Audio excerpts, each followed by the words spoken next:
WhatsApp case എല്ലാവർക്കും പുതിയൊരു case അന്നത്തെ ഇവിടെ നല്ല കിടക്കാച്ചി ഗ്ലിച്ച് ഫയലായിട്ടാണ് വന്നിരിക്കുന്നത് കേസ്. അതുപോലെ തന്നെ യെല്ലോ ക്രിമിനൽ അതുപോലെ റെഡ് ക്രിമിനലൊക്കെ ഉള്ള മാരകമായൊരു ഗ്ലിച്ച് ഫയലാണ്. അതുപോലെ തന്നെ കിടക്കാച്ചി ഇമോട്ട്സും കാര്യങ്ങളൊക്കെ ഉള്ള ഒരു ഗ്ലിച്ച് ഫയലാണ്. ഓക്കെ, അതുപോലെ തന്നെ പാസ്വേഡ് പ്രൊട്ടക്റ്റഡ് ആയിരിക്കും. അതുപോലെ തന്നെ ഈ ഒരു ഫയലിൻ്റെ ലിങ്ക് ഡിസ്ക്രിപ്ഷനായിരിക്കും. ഓക്കെ, പാസ്വേഡ് ഈ വീഡിയോയുടെ ഇടയിലൊക്കെ വരാം. ഓക്കെ, അപ്പോൾ നിങ്ങൾ വെയിറ്റ് ചെയ്തിരിക്കുക, സ്കിപ്പ് ചെയ്യാണ്ട് കാണാം. ഓക്കെ, സബ്സ്ക്രൈബ് ചെയ്യുക, അതുപോലെ ലൈക്ക് ചെയ്തിട്ടുള്ള ബെല്ലൈക്കൺ അമർത്തി ഓൾ ചെക്ക്. അപ്പോൾ ഇതേപോലത്തെ മാരകമായ ഗ്ലിച്ച് ഫയൽസ് നിങ്ങൾക്ക് അപ്പോൾ തന്നെ വരുന്നതായിരിക്കും. എല്ലാ ദിവസവും നമ്മൾ ഗ്ലിച്ച് ഫയൽസ് അപ്ലോഡ് ചെയ്യുന്നുണ്ട്. ഓക്കെ, അപ്പം നിങ്ങൾക്ക് കിട്ടുന്നതായിരിക്കും ഗൈസ്. അപ്പം ഇതേപോലെ തന്നെ ഗ്ലിച്ച് ഫയൽ യൂസ് ചെയ്തിട്ട് വർക്ക് ആവുന്നുണ്ടോ ഇല്ലയോ എന്നൊക്കെ ജസ്റ്റ് നിങ്ങൾ കമൻറ്റ് ബോക്സിൽ നിങ്ങളുടെ അഭിപ്രായം പറയാവുന്നതാണ്. Okay, let's go the collection.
J'suis dans le son, t'es sur la sellette.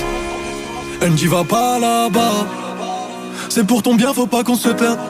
Yeah, yeah. Non, non, non, non, non. J'sors du bon char, j'reçois le message mignon. Journée de merde, faut que j'rejoins Cendrillon. J'la kiffe au bad, mais j'dois péter le million. Des milliers, des millions.